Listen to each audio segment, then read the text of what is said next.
Hey, what's going on YouTube? It's Jerome on here with a new pickup, a new review. Today we're going over the KD7 Global Games. They just released today. This was an instant cop for me. It's such a nice pair of sneakers. It's no secret that I'm in love with the KD7. I think it's a great design. I love the materials, I love the strap, the overall silhouette, and all the colorways so far have been really clean. This red colorway in particular is one of my favorites out of what we've seen so far. Red is simply my favorite color. It's always been like that. My alma mater's colors are red and white. So there's me defending myself for buying this hype beast colorway.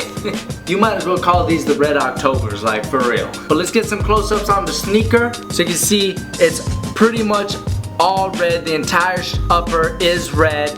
The only differences being on the branding of the shoe. Here on the forefoot you have a metallic silver swoosh with some confetti on it, and in the pictures it doesn't pop as well as it does in real life.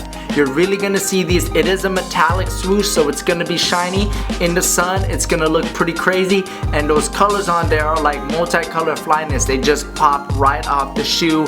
It's a lot of color. It's a pretty interesting design. Not sure how I feel about it yet. Then here on the tongue you have a KD logo with a globe in there. Also same confetti right there, although it's not as metallic as the swoosh. It's more of just a little bit of a shinier gray. And here on the medial swoosh you see the same design as the forefoot. Metallic silver swoosh with that confetti. As you can see there, it's kind of shining. It's a pretty cool design. Not sure what this represents as far as global games, but I'm sure someone in the comments is gonna let me know. Since this is my first KD7, let's just get straight into my favorite features of the shoe besides the colorway. This strap, I love it. I think it's very cool. It's mainly there for aesthetics. It doesn't really add any performance to the sneaker, but I really like that design. Also, that logo is really dope in there.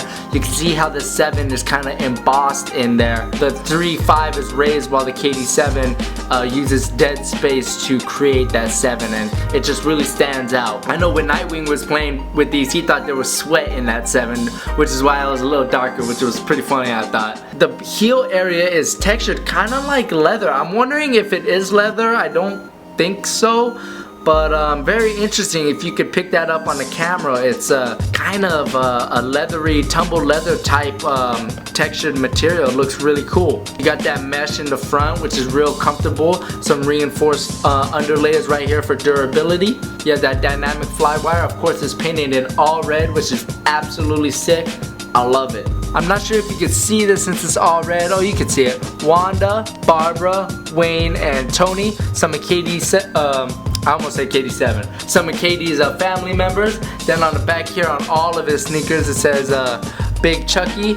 Speaking of the bottom, all red, but they ain't Louboutins, baby. You have a storytelling traction, kind of like that pressure map, weatherman type jazz thing.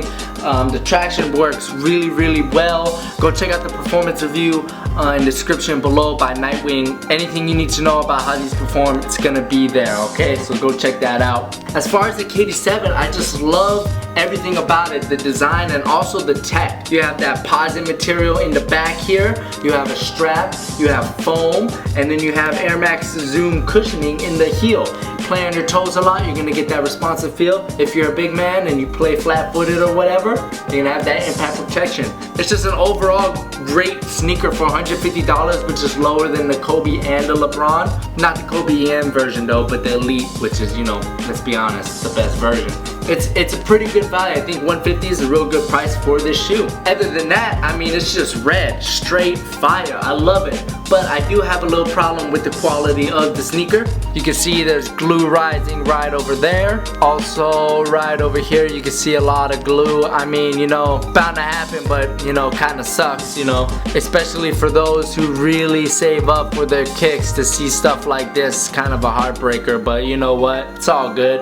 As far as the sizing, this is a size 10. I'm usually a size 10.5. If you're put into a situation where you have to go up or down half a size like I was, go down half a size. It's a little tight in that midfoot area, but nothing too crazy. You could always loosen those laces a little bit. These are still factory lace. I put them on really, didn't really unlace them, so I'm sure I could fix that. But as far as the length goes, the forefoot, the KD is really notorious for pinching your pinky toe. That doesn't happen here. It fits really well.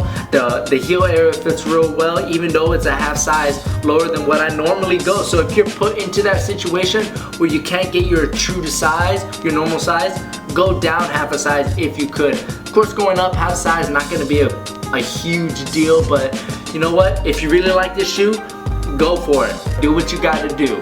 I also want to take a minute to give my respects to Paul George. He broke his leg, compound fracture in the scrimmage. That's a real tough deal to go through. Injuries are the worst part of sports. I hope he has a speedy recovery. I mean, he's a great player, and I just hope that he gets back to the level that he was playing at, and I'm sure he will. He's a strong-minded dude. Anyways, I hope you guys like this video. Remember, check the performance review in the description below over at Wear Testers, and check them out for any of your performance needs. I'll see you guys in the next one. Peace.